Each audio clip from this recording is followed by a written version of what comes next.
দেখো আমরা আবার চলে এসেছি তোমাদের সঙ্গে গল্প করতে। এই দেখো, এই তো মা তো আমাদের জন্য সরস্বতী পুজো, ষষ্ঠী এসবের জন্য দুটো দুটো করে জামা কাপড় কিনে এনেছিল। কালকে তো আমাদেরকে হলুদ পরিয়েছিল, আজকে ষষ্ঠী, ষষ্ঠীর জন্য আজকে মা আমাদের সবাইকে সাদা জামা কাপড় পরাচ্ছে। এই দেখো গুবলাই দাদার পড়া হয়ে গেল, গুবলাই দাদার হয়ে গেল। এবার কেশব, আমাদের কেশব বাবু এবার রেডি হচ্ছে এখন, দেখছো। আজকে তো আমাদের রান্না করতে নেই, জানো তো, আজ আমাদের রান্না করতে নেই। আজকে সব কালকে রান্না করে রাখা আছে, আজকে সব খাওয়া দাওয়া করবে।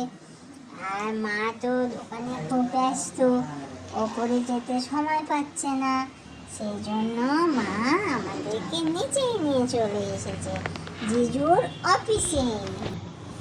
এইখানে আমার জিজুর অফিসের এই যে টেবিলেতে আমাদেরকে বসিয়ে দিয়েছে, বসিয়ে দিয়ে আমাদেরকে রেডি করাচ্ছে। আবার ওইদিকে একবার করে দোকানে কাস্টমার আসছে, তখন ছুটে চলে যাচ্ছে এরকম রেখে দিয়ে। আবার কাস্টমার ছেড়ে দিয়ে আবার আসছে, আবার আমাদেরকে রেডি করাচ্ছে। এই করছে মা, ছোটাছুটি করছে খালি, বুঝছো। তাই জন্য আমার পুরো রেডিটা তোমাদেরকে দেখাতে পারলো না। রেডি ফেডি করে বসিয়ে দিয়েছে আমাদেরকে।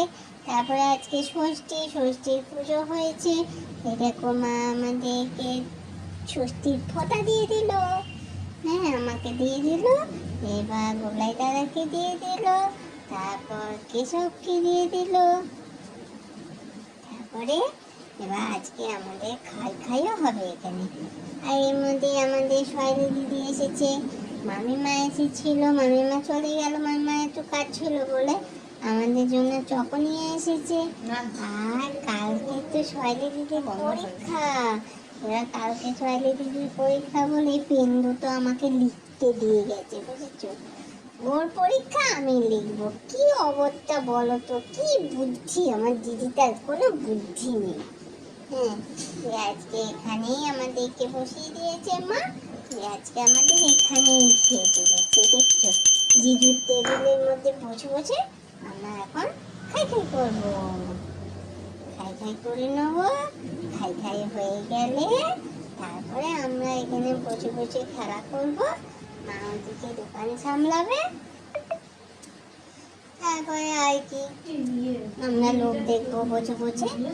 জিজুর তো দোকান বন্ধ আছে না, ওই জন্য আমাদের বিয়ে বাড়ি যাবো একবারে নিয়ে চলে আসবো। আমরাই এখন অফিসটা করি, জিজু তো আসছে না দুদিন ধরে, জিজুর ছুটি, তাই আমরা অফিস করছি। এই দেখো, দেখেছো জিজু তো ভাববে আমার অফিসটা বোধহয় গেল।